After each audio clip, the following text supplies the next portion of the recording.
I'm an absolute mess when I'm not in my own studio, Alex. Oh, what a day. Indeed. All right. See, the last time that we were here, the last time we were doing something like this, the last time a video looked at this pretty with you and me in front of the camera, it was in a whole different state. It was a whole different state, whole different studio. Yeah. Same camera. Same camera. Same camera, same people. Same people. Slightly less charming.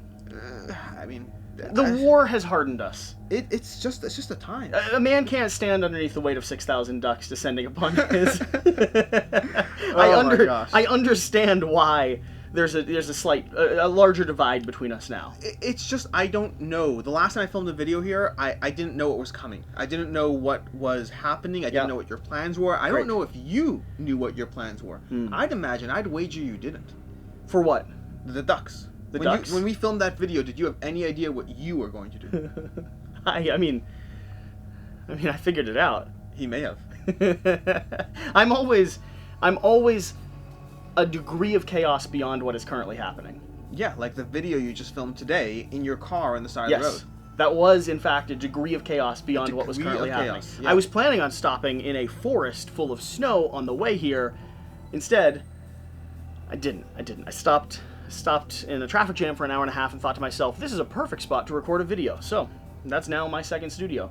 In any case, I think the important thing at this point is, hello, and welcome to Quackalope. And today, in today's video, I believe we are doing a right for you, wrong for you with Cthulhu Death May Die. Jesse, have you played Cthulhu Death May Die? Oh, you imitating my tonalities is I try. Slightly painful to listen to. So we are in a brand new studio. We're doing more of these experimental videos that you will or won't see, depending on if you're a Patreon or a main channel, and my own personal judgment of myself and Alex once I'm editing this. This is a video that is testing the waters of how I can start getting onto the road, going to people's houses, and collaborating with the industry as much as possible. Not immediately, but looking towards the next 3 to 4 months, we're planning on hitting the road almost permanently.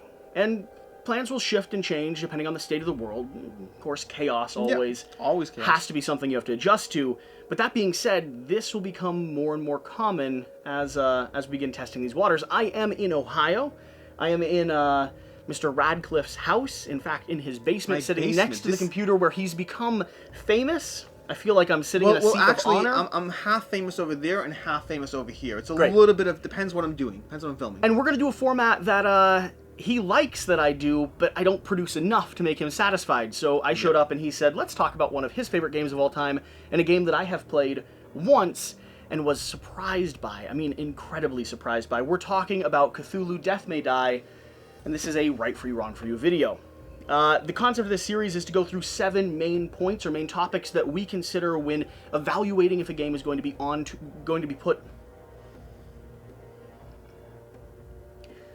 The concept of this video is something along the lines of, the concept of this video is we sit down and evaluate 7 main points or areas of consideration that we think about when deciding if a game is going to be put onto our shelf or not. Those 7 areas. Those 7 points are, what is this game? Theme. Accessibility, gameplay, modes of play, innovation, and price.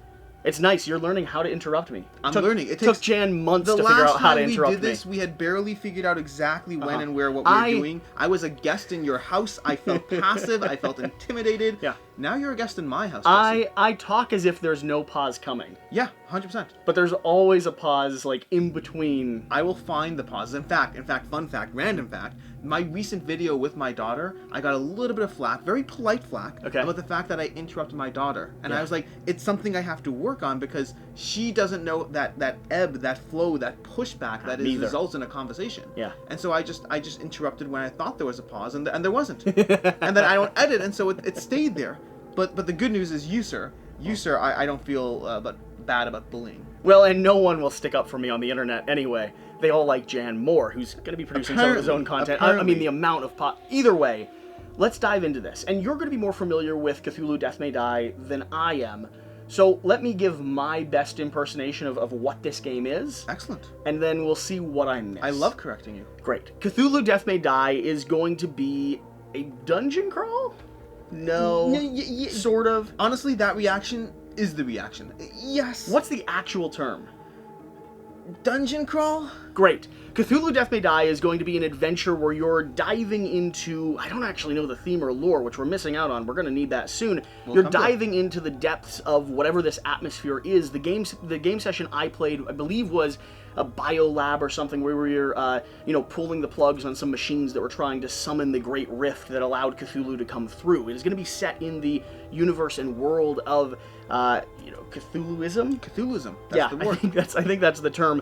And you mythos, are going to be... The Lovecraft mythos. The Lovecraftian mythos, where you're going to be fighting cult leaders and horrible creatures and distorting your own mind beyond repair. And you're kind of as twisted and depraved as everyone that you're fighting against. Yeah. You're going to be able to equip various different heroes with various different abilities that you can then upgrade and grow throughout the course of one single adventure. Yeah. And the main charm of this game, outside of the Cthulhu mythos and how well it does that or executes that in the board state, is going to be these characters specifically. Gaining your powers, upgrading your abilities, 100%. and feeling that scale increase over the course of a hour-and-a-half long game? Roughly, somewhere in that range. 60 to 90 minutes or so? What did I miss? What else is important to go over here? You did a great job. Honestly, I thought you were I thought you were drifting towards being theme only and no mechanics. Well, so you touched upon the mechanics in terms of the leveling up your characters, in terms of the getting to know your characters, getting those powers and abilities. For a second there, you sounded like me.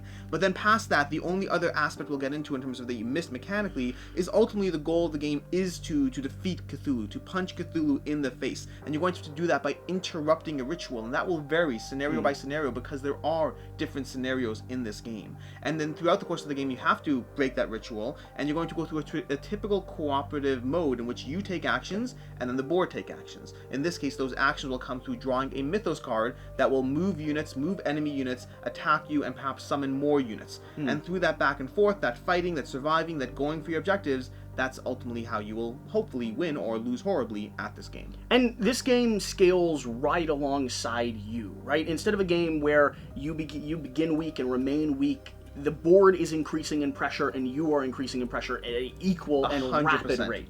Yeah. Which is one of the reasons why you're charmed by it. One of the reasons I love it is that escalation where as you power up, the enemy is ramping up at the same time, and so you end every single game. The last game I just played of this less than a week ago had that ending where we're like, we are all going to go insane before this game ends, and there's no way we can stop it.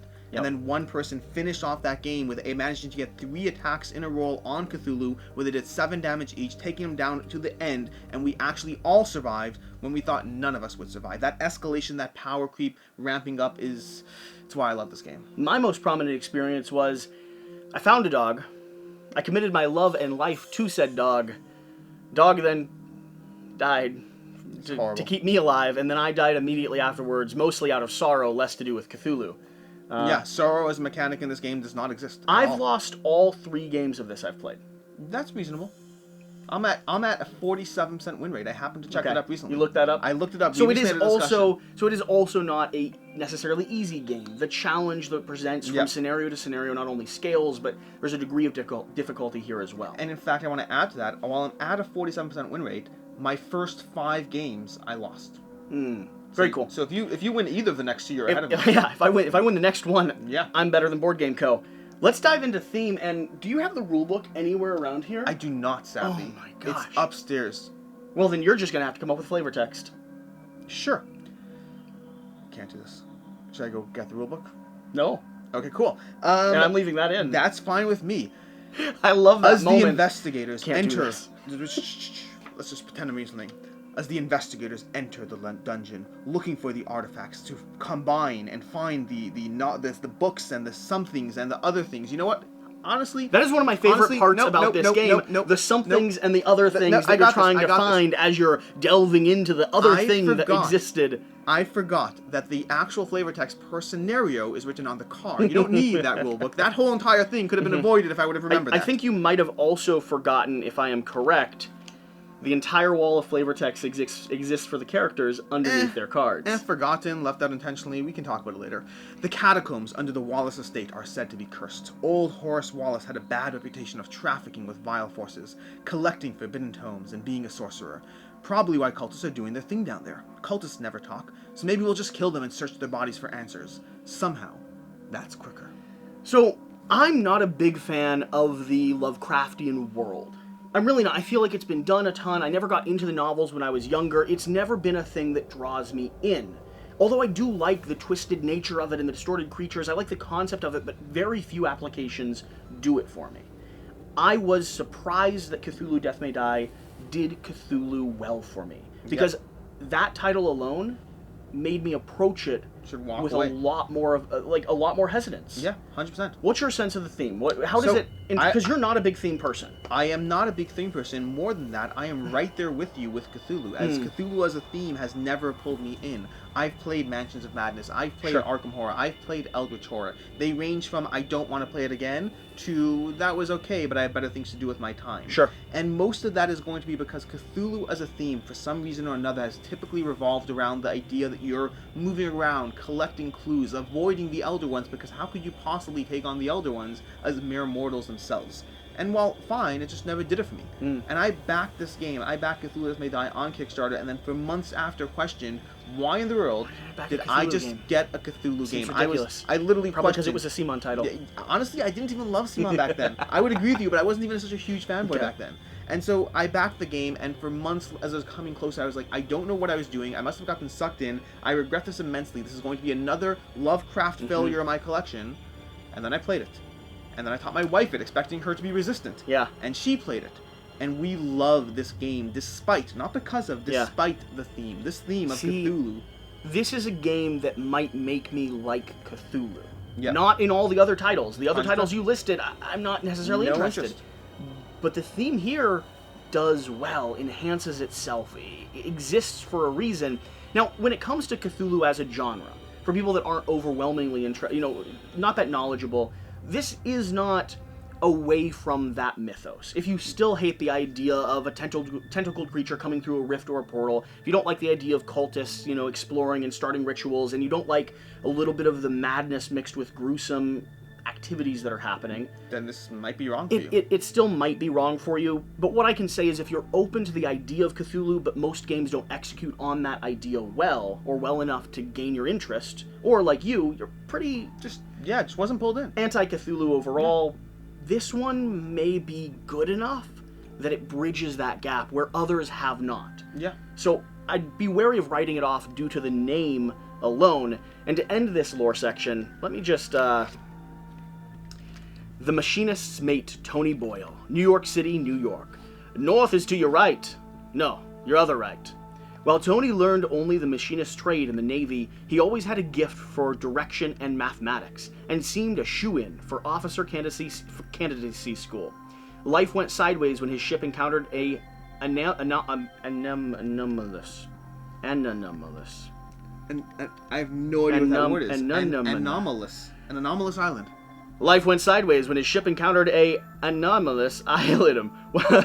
I messed up island afterwards. An anomalous island while steaming home from Europe, appearing on no current charts. Upon investigation, the landing party unleashed something horrible.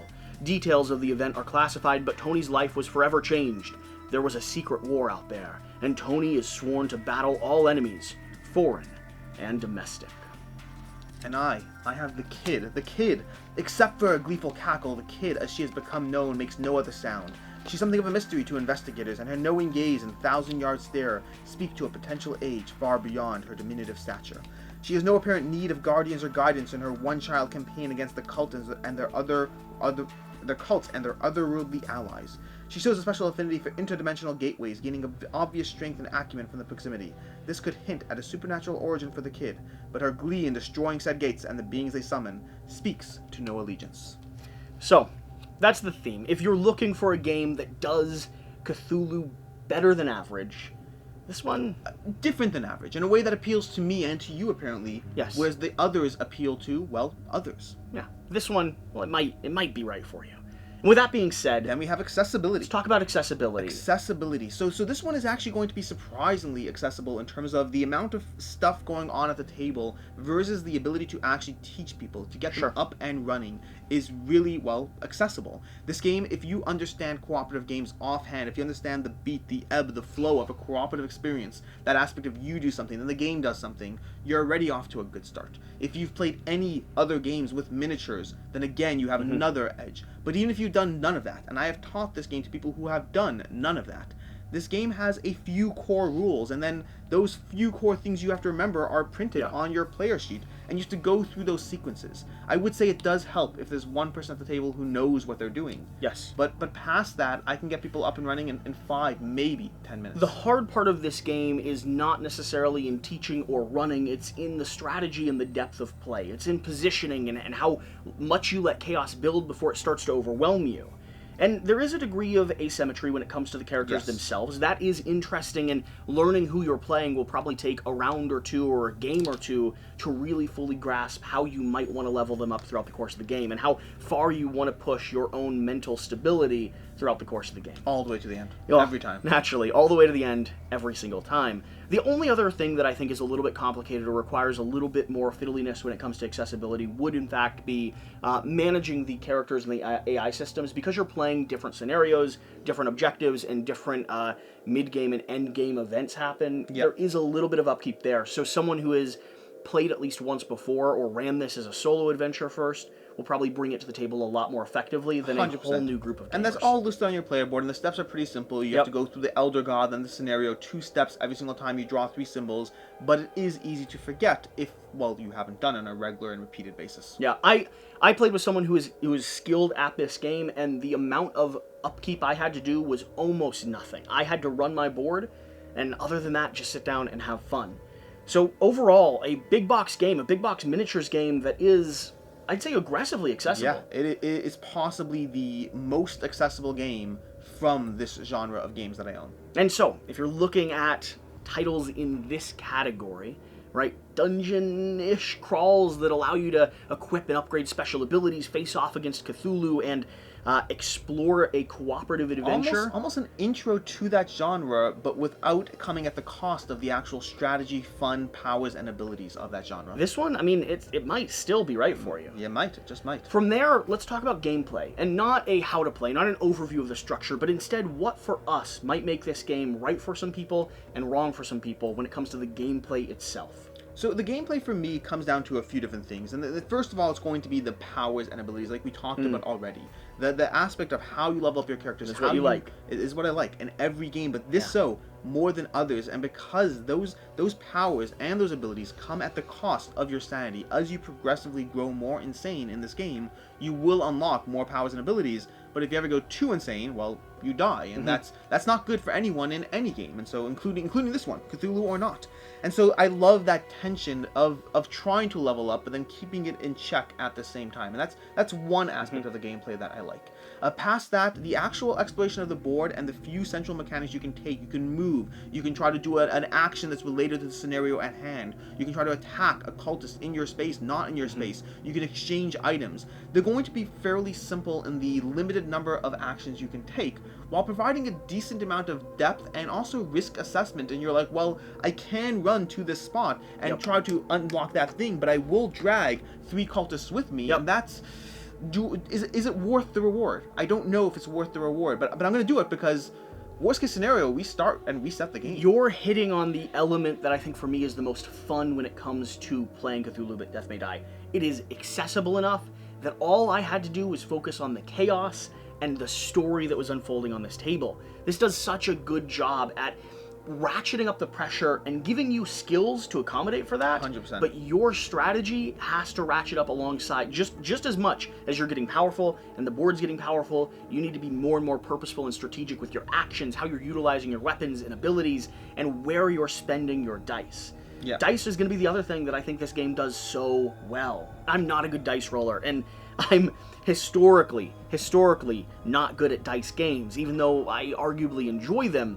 But this one gives me a lot of mediation, a lot of control in a fairly simple game. Almost all of the asymmetry on your characters is going to be resolved around how you level up to accommodate for or mediate that dice, that randomness that is in the roll. And then there are ways you can re-roll dice in the game, which is fun. There's stress. There are ways that you will frequently be gaining more dice, whether through the use of equipment, whether through going more and more insane. And then often many characters have abilities around re-rolling dice in the right situations as well. Lots of mitigation there. So what about this might make it wrong for some people when it comes to gameplay specifically? Where does it fall weak? The biggest aspects, I would say this is going to fall into two main aspects of that where it might be wrong for you gameplay-wise. And the first is going to be the fact that you can end up in situations frequently where you're overwhelmed by hordes of monsters attacking you. And your dog dies. And then your dog dies. And you're just victim to what happens. Now for myself, I like the strategy of trying to figure out when to risk those things and when to do whatever, but sometimes the game's just going to be rolling dice against you, and it is what it is. And then the second thing I would say is that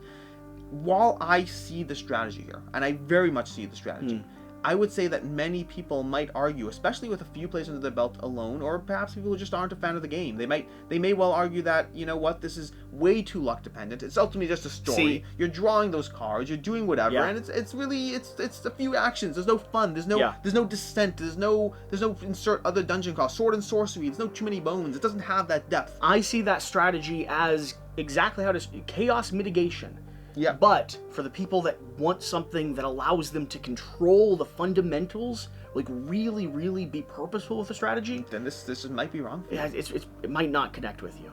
So, as far as gameplay goes, that's our sense of it. Yep. Let's talk about modes of play. Where does this play best? Where does it shine? How should people be expecting to get this one to the table? And where should they not get this one to the table? So if we're talking player count first and foremost, let's start with that. Yep. So player count is going to be pretty accessible. I've played this game successfully with 2, 3, and 4 players. I have not played it solo. Interesting. You could 100% play it solo. You typically try to play things solo. Is there something specific that turns you away from? One of the reasons I like playing games solo to a degree is it lets me experience and teach and learn that game before I get a table with other people. You don't need to here. You don't need to here. Okay. Absolutely not. And then part of the fact that part of this game is chaos-driven games I find more fun with other people at the table. Yes. Having 4 cultists and Cthulhu attacking you while someone else dies around the corner, that is more fun with people than by yourself. Where's your best experiences been with this game? I'm going to say 3 players generally. Okay. But I would say 2 and 3 players are best. 4 is accessible, but comes at the cost of doing a little bit less while you wait for your turn. Not a problem, but a little bit less. I've only ever played 2-player. Yep. I really liked the 2-player game enough that I debate wanting to scale that up. I liked the fact that we both had very quick, efficient turns. We were both reacting and responding. I didn't have to wait for a lot of other people. Did you play with one character or one investigator each? Yes. Okay, so and did you go insane? Well... So I will say my dog died. What do you think? One of the things that you want to be careful with in a 2-player game is the fact that the game scales incredibly well in many, many aspects. The one aspect it doesn't is the distribution of sanity loss in this game, which means if you are playing a 2-player game, you effectively have 2 bars less of sanity to play with. Yeah. And you are going to go insane a little bit more. Now, it does add an extra element of strategy. Ratchets up the pressure a little bit. Because you have to mitigate that actual insanity, whereas in a 3 or 4-player game, you don't mitigate it as often as you embrace it. So, I've only really experienced one mode of play when it comes to a scenario here. What are the other variabilities? Are there other opportunities around just a cooperative dungeon dive? So the modes of play in this game are going to come primarily from the fact that every single game of Cthulhu Death May Die comes with the core game of what you're doing, and then it comes with a unique god, a unique elder one, and a unique scenario. There's piles of these, right? Yeah. Like, it's not There's just 5 different elder ones. If you got all the Kickstarter stuff, all the extras, some of these are going to be available in retail, some are not, but I think I can't remember, there's 2 in the core game, I believe there's 2 in Season 2, and then 1 that was potentially Kickstarter exclusive, although I'm not certain. Okay. So that's 5 there. And then in the core game, you're going to have 6 different scenarios. In the expansion, in Season 2, you have another 6, and then in the exclusives, you have another 3. So even if you focus on retail availability alone, that's the focus on the core game alone. The core game alone is going to give you 12 different games, 2 times 6, 12 different configurations of which you can play this game. And if you have all the content, that's going to ratchet up to like 5 times 18, in terms of 5 times 18 different ways to play this game, and they will feel different. Those elder ones being a different feel to how you have to play with the pressure points of the game, and the scenarios are vastly different in the fact that, like, this scenario over here is the second scenario. You played the first intro scenario. Yes. This one is totally different. Now, some of them are very much more fun than others. To this day, that intro scenario is one of my favorites. Really? Okay. One of my favorites. Good to know. That being said, they're all fun to different degrees, and there are many others that I would say compete as being almost as fun, although it also could just be nostalgia. It could be my first... I played 4 games of the intro scenario, 5 games before we beat it, and moved on to the next one, and I have fond memories there. So if you're looking for a game that might be able to hold its own at solo if you enjoy chaos, but probably not if you don't, that plays really well at 2 and 3, moderately functional at 4, and provide you with not only variation when it comes to story and bosses and archetypes, but also just in the experience of the strategy of the scenario that you're playing. The core box, not even including all the expansions, is going to give you plenty of time on the table. Yeah, plus the variability of the investigators. We haven't even touched upon that. Well, so that might make this still right for you. And if you're here at this point, it's time to get into the complicated part of the conversation. Probably the most dangerous part of the conversation, which is around innovation specifically, which is always a question I find hard, because I lack context within where this game showed up, outside of where it showed up to me. And for me, like you said, this is one of the most accessible dungeon-ish crawlers. That stands out as pretty remarkable. So I have two areas, in addition to what you mentioned with the accessible aspect. The accessible aspect, I would argue... I don't know if it's innovative. I don't think it's innovative. I think it does it slightly better. But I think it improves upon. Yes, very much so. I think there are other games that have come to the table, if some of them from Command themselves, Zombicide or whatnot, in terms of bringing you accessible, lightweight, fun dungeon crawlers. So the question that we always try to ask, and I'm interested to hear your opinion because I really don't feel like I have enough experience to really dig into this, is it innovative? If so, why? If not, does it matter? So, I believe it is innovative in two reasons, one of which I will inevitably have comments down below telling me why I'm wrong. Probably. So the first one, which I'm certain it is innovative in, is in the theme. This was the first Cthulhu game that they said, Eric Lang and Rob Davio sat there together and said, we want a game in which you punch Cthulhu in the face. Because that isn't done in the Lovecraft mythos. The Lovecraft mythos is always dancing around the Elder Ones and never engaging. Cthulhu's the mystery. 100%. But and so, and for me, I am much more interested in Cthulhu as a theme. What can we say? You love punching people in the face. I love punching people in the face. Dark Elder Ones taking over the world. Subscribe to the channel. We'll send Alex after you. Or we'll punch you in the face. We'll punch you in the throat. Yeah, punch you in the throat, exactly. It's from Philip DeFranco. I know. And so that, I would argue, is innovative. Taking a theme that has been consistently used one way and then using it in a completely different way, I would argue is innovative. The second one, to which feel free to comment and tell me why I'm wrong. Do it. I'm sure Let them know. Yeah, is... I think that the degree of escalation of how the characters power creep up along with the Elder Ones, I'm sure it exists in other games.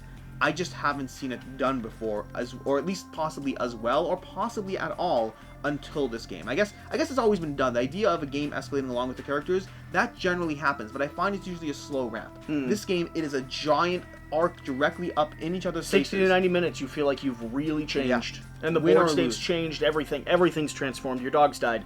And I'm cursed. I genuinely want to know that I'm wrong because I will pick up every single game that does that to this degree. So, around the conversation around innovation, link those games down below. Let us know. You can expect him to be doing a full roundup of how does Cthulhu Death May Die compare to Title A, Title B, Title C, Title D. That'll give you a month worth of content 100%. On its own, and he's always looking for extra content. So if you're looking for a game that I personally can't determine whether or not it's innovative, but Alex, you say it is. I think it is. If you're looking for a game that is innovative around not only the Cthulhu mythos and lore, but then also the creep of powers, then this might be... I think it's right for you. It might still be right for you.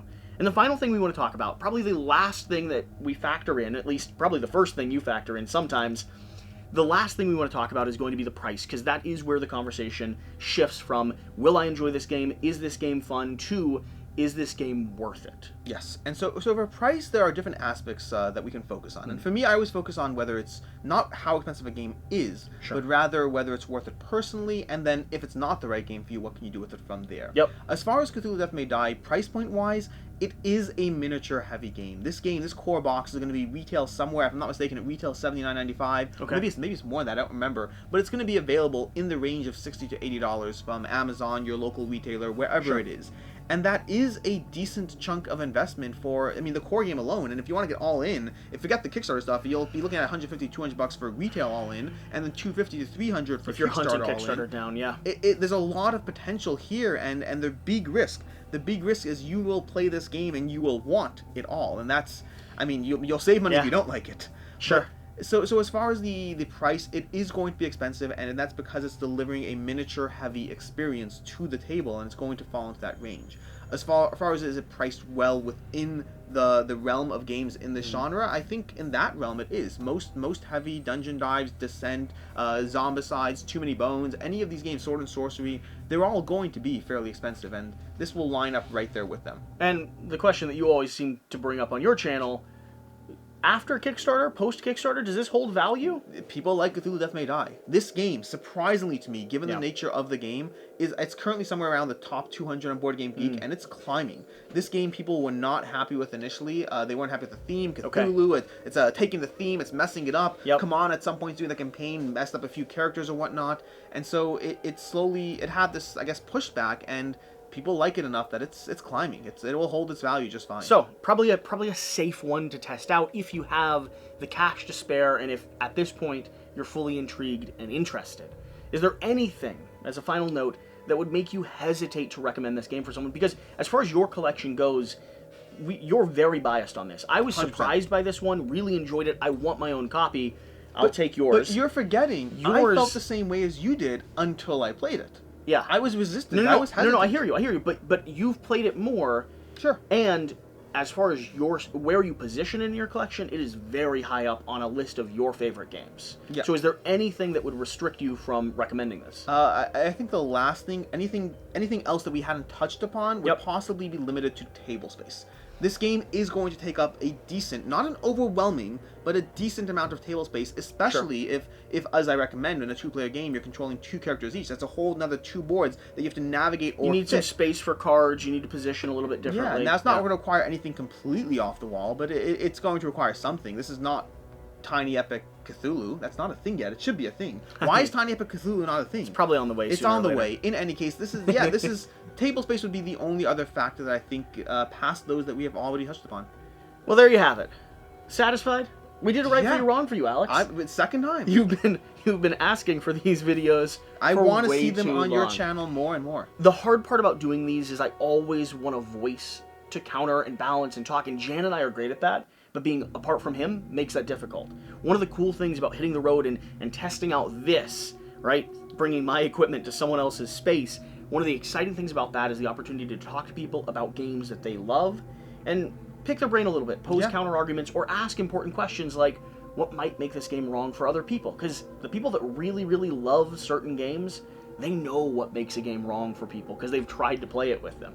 Yes, oh my gosh. Cthulhu, I mean, I have people in my group that do not like this genre of games. And I guess that would be the last thing. If you don't like dice rolling, dungeon crawling abilities, this is not going to change your mind. Just because I have one person in my group that's like that, and this, sure enough, has not changed his mind. Didn't change his mind.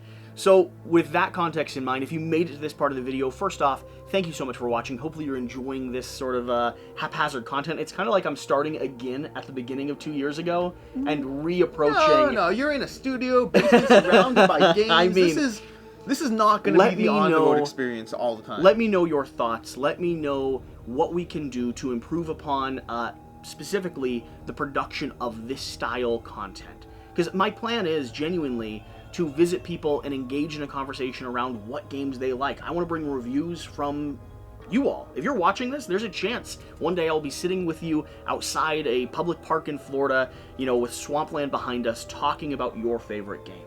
I genuinely would love to make that happen. If we were outside in a public park swampland in Florida, I would not have picked this game. There would be a different game on the table. Whatever the case, thank you so much for watching, and whatever you do, remember to do the important thing. Get out and play more games. I mean, sort of. We've been twisting it a little bit. Have we? Have we? What sense? Be kind to each other. Have we been doing that? We'll see you next time.